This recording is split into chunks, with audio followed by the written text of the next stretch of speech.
Right, guys, today we are finding common denominators with fractions. Remember, whenever you are rewriting a fraction, the most important thing is to make that new fraction equivalent to what you started with. You never want to change the value of a fraction. When we're making common denominators, the whole point is to either compare fractions or add and subtract them. We want same size pieces so they're easier to deal with. But that doesn't mean that you get to just make them 12ths, make them 24ths. You need to make sure you're doing the same exact thing to the top and the bottom of the fraction. So we're going to see that in play here today. And then you're going to practice it. You do not need to use the models today when you're doing your Pearson assignment. Please don't worry about that. I just want you to see what's going on with our fraction tiles here. So I have 1/3 and 3/4 that I'm looking at. We took between 0 and a whole. To get thirds, we cut them into 3 pieces. If you look at my number line, I've got 1, 2, 3 pieces. That's where that 1/3 comes from. For my 3/4, we cut 0 to a whole into 4 pieces. 1, 2, 3, 4, and took 3 of them.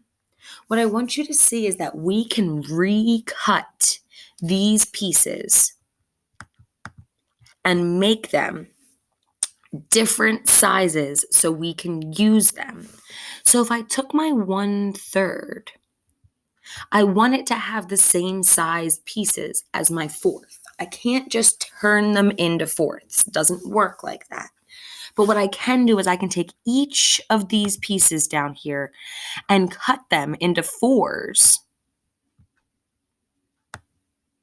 so that now I have smaller size pieces.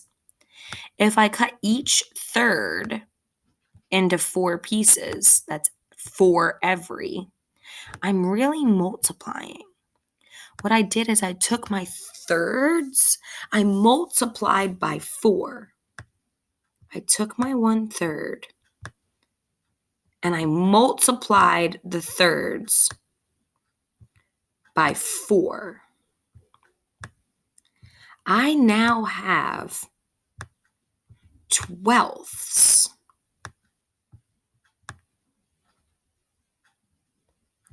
I have little 12ths. Let's go up here and take a look and see. Is that size I cut, it's not going to be perfect, is that about a 12th? It sure is. Now I need to ask myself, how many of those 12ths are going to get me up to that 1/3? So we can try on our number line down here, put them right up next to each other and say, okay, well, that's 2 12ths. I'm almost there. 3 12ths, still not quite there. 4 12ths got me to exactly that 1/3 mark. Well, if you take a look at the numbers, I've got times 4 on the bottom. So whatever I do to the bottom, I need to do to the top as well. My 1/3, I can turn into 4 12ths. And now I can use that instead.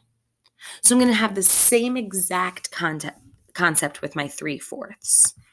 I'm going to take my 3/4, and now I already know I want them to be 12ths. The whole point is common denominators. So what can I multiply my 4 by to get those 12ths? Well, 4 times 3 gets me 12ths. So if I took each of my 4ths and cut them into 3 pieces, I would then have smaller 12ths.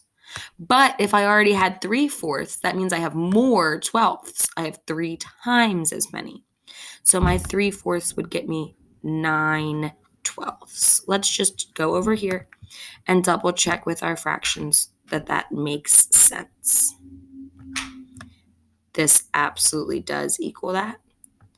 So instead of 1/3 and 3/4, I can use 4 12ths and 9 12ths instead.